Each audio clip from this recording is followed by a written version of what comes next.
I just saw the Boruto movie in potato recorder quality, and if you want to see it too in that god awful quality, then I'll provide you with a link, so don't worry.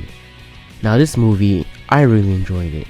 However, it kinda made the Naruto Gaiden story with Sarada feel like complete filler, because none of the shins that were all put up for adoption in the Gaiden manga were in this movie at all, or even mentioned.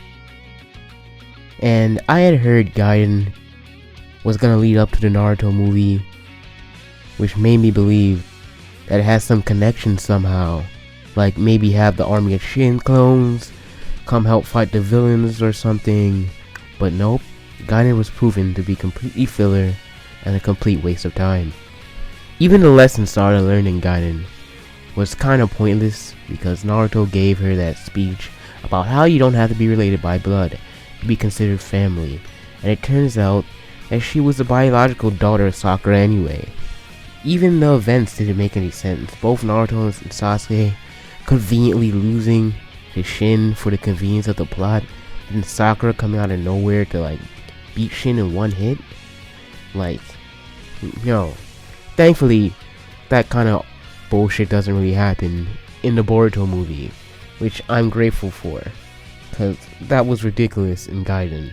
Like, the whole thing didn't even make any sense. Like, you have a base Mangekyo Sharingan villain fighting like on par with like someone with a Renegon. Like, it doesn't make any sense at all.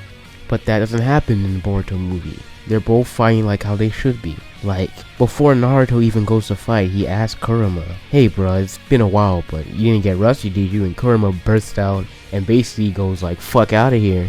But anyway, if you're asking if you need to read a Gaiden story before seeing this movie, the answer is no, not at all. You just need to finish the main series, because the villains in here are referencing Kage a lot. To be honest with you guys, I thought Momoshiki was a girl at first until I heard him speak. He had like this wedding dress getup and some heel looking shoes. What are those?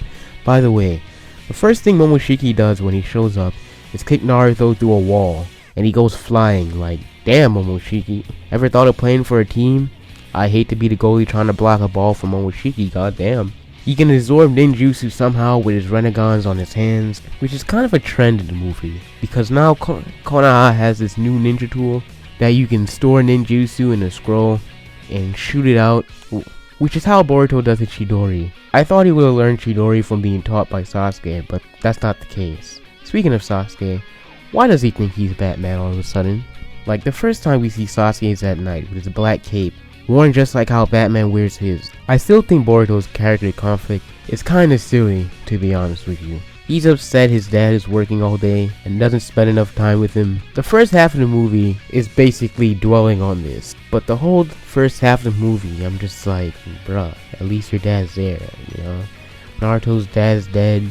Sarada's dad wasn't even around for over a decade to watch her grow up. Most people in the Naruto world have their parents dead. At least Naruto comes home after work and tries to beat her with shadow clones and all. Boruto still gets to see his dad more than most people in the real world who have their dads leave their families altogether. So yeah, the plot of the first half dealing with Boruto's conflict feels really silly, considering most people in Naruto world have had their parents dead to begin with. But the second half, the story does pick up, considering that we get to Ususuki Village. And the action scenes in the second half are some of the best ever. Fight is so hype, but Naruto and Sasuke teaming up to fight is amazing. And the ending Rasengan from Boruto is epic. He sends Momoshiki flying off into space and explodes in the sky. That better be Boruto's ultimate in Storm 4. So all in all, good story. At least the second half of the story was amazing, and it has some really amazing fight scenes. Definitely the best Naruto movie in my opinion. These last 3 Naruto movies have just kept going better and better. See this movie as soon as possible because it's a good one.